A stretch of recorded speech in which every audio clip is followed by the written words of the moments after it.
Let's talk video games. I even wore an appropriate shirt. I play video games. I have since I was a little kid. And I still, I enjoy them to this day. The primary reason I play video games is the same reason I watch movies and TV shows and read books and even some comics, which is a topic for another time. I like stories, right? I don't really get into the first-person shooters much, except for ones with stories. Because I don't enjoy just, how fast are my reflexes, how quickly can I respond to stimuli. I like to kick back with a video game, to unwind, to relax, and high pressure doesn't really do it for me when it comes to relaxing. I usually put games on a low difficulty setting and just let the story happen and the experience of maneuvering myself through the game. I grew up on the old Sierra Adventure games. Oh, I love those things. Gabriel Knight is still probably one of my favorite games of all time. But today, I want to talk about Bioware, who happen to be based in Austin, where I live, but that's not the point. Bioware came out in a big way when they released Mass Effect and Dragon Age, round about the same time. Both games, huge, huge, and dramatic in that they had a persistent world. You made choices, and those choices that you made actually impacted not just the game you were playing, but the other games in the series that came after. Your decisions had weight. They actually mattered. Which from a storytelling perspective is incredible. It gives you a lot of replay too. I probably played through the first Dragon Age like 4 times just to see all of the consequences my choices could have had. It was very impressive. My enthusiasm for BioWare waned pretty quickly, though. Dragon Age 2 was a real disappointment. I mean, a real disappointment. The game just felt much more linear, much more squeezed, and all of the dungeons used the exact same map, except they would just, oh, you can use this door this time instead of this door. But if you looked at the actual map, it was the same. They designed one dungeon, that was it. You got a lot less control over it. A lot of the choice went out of the game, which to me was the big selling point. And then the ending of Mass Effect 3, briefly, because I'm not going to get into this whole thing, and it's been done to death by the internet anyway, but briefly, my issue with the end of Mass Effect 3 was the series built itself on your actions have consequences. And by the way, you have done your game right when the game presents me with a choice, and I have to spend 5 minutes looking at the screen trying to weigh out which choice I should make. That's when you've done a game right. Because I actually care. Because I know what I choose will have a huge effect on everything that comes afterwards, and I don't want to mess up this world I've created. That's when you've done a good job. But then the ending of Mass Effect 3, no matter what choices you'd made in the first 2 games, no matter who was dead and who was alive and who you saved, and it all came down to everybody got the exact same 3 options. No matter what you'd done to get up to that point, your ending was one of 3 choices, and all 3 choices gave you an almost identical ending. I was pissed. Because now I'd wasted all the time I'd invested in all 3 games, right? Oh, look, I'm getting to create this world. Ooh, I'm going to save them. Yeah, you're going to die. Oh my gosh, that character I like died. Hey, I saved this civilization from going extinct. Oh, none of it mattered because I got the same ending as everybody else in the world. So, between Dragon Age 2 and Mass Effect 3, I was pretty out on BioWare. But then Dragon Age 3 came out, Inquisition. And I was inclined to ignore it at first. But I kept hearing good things, so many good things, from friends that I largely trust. And let me detour for a moment here and talk about Final Fantasy. Real quick.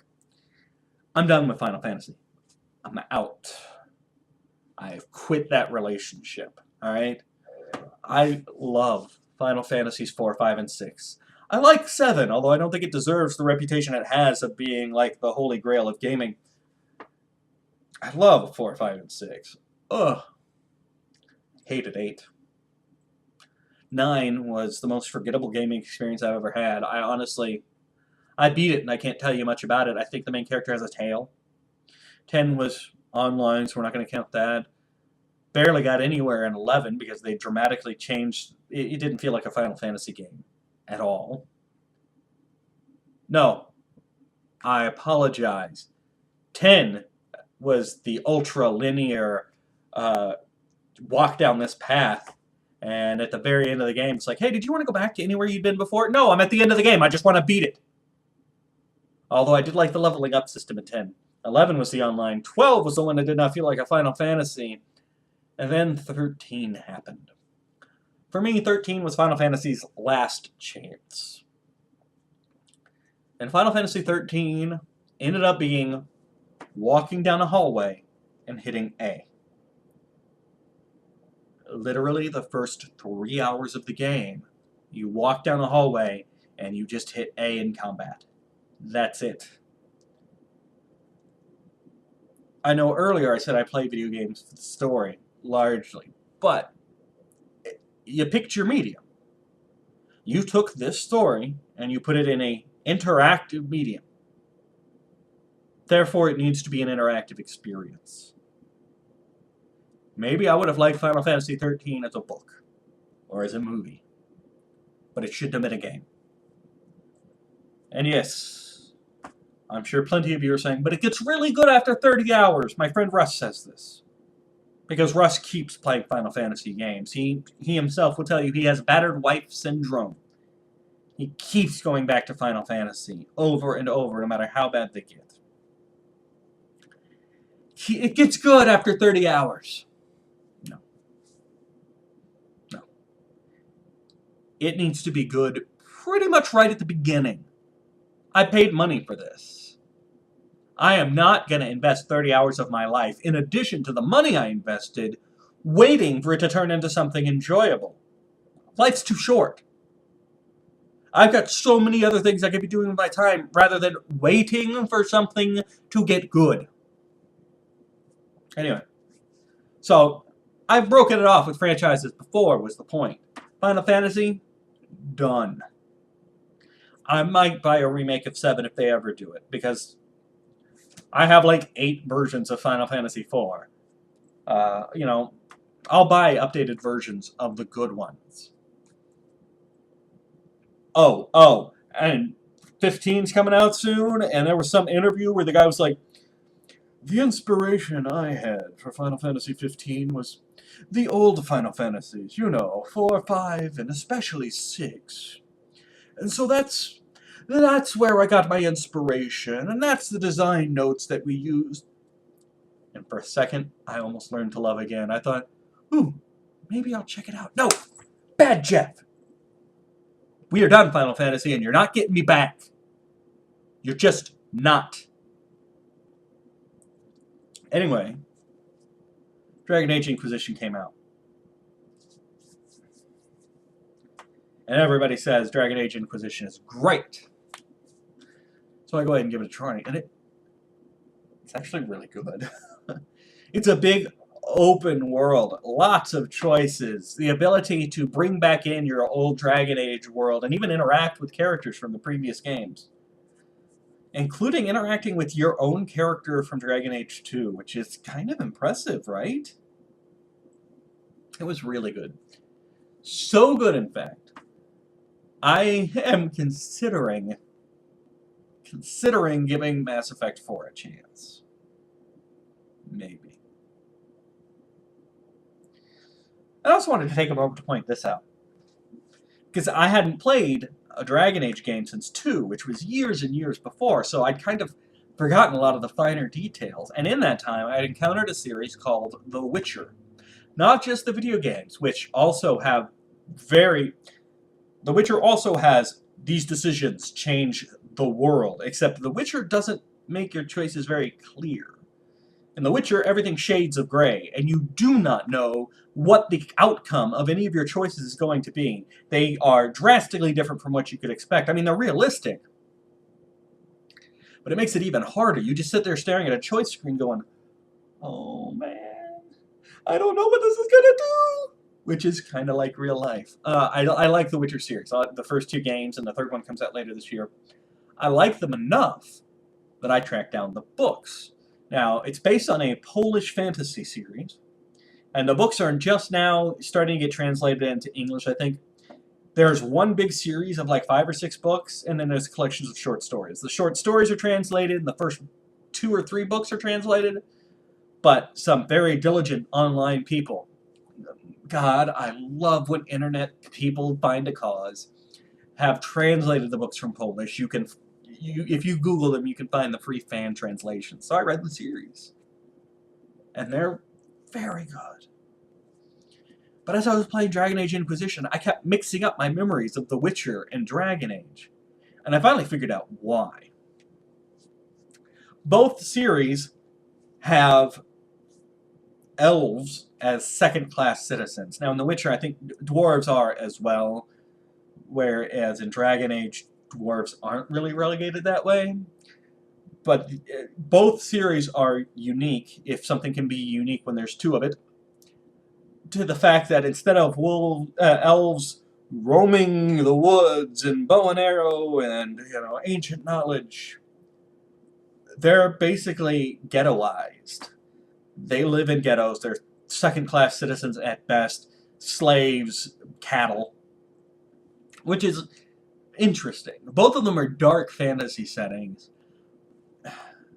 but it comes down to this. Witchers and Grey Wardens from Dragon Age are essentially the same thing.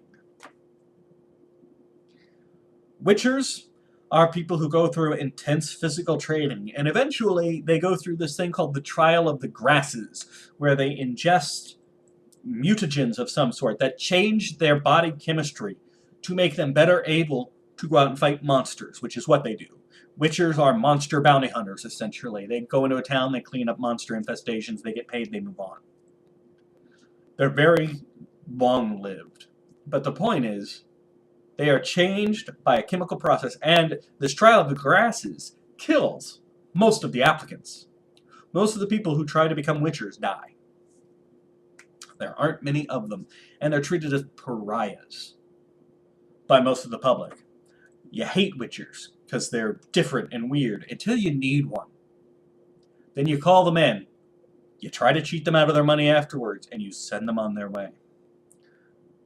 Grey Wardens are trained warriors who ingest the tainted blood of evil Darkspawn in order to change their biochemistry and make them able to fight the Darkspawn. A lot of them die in this process.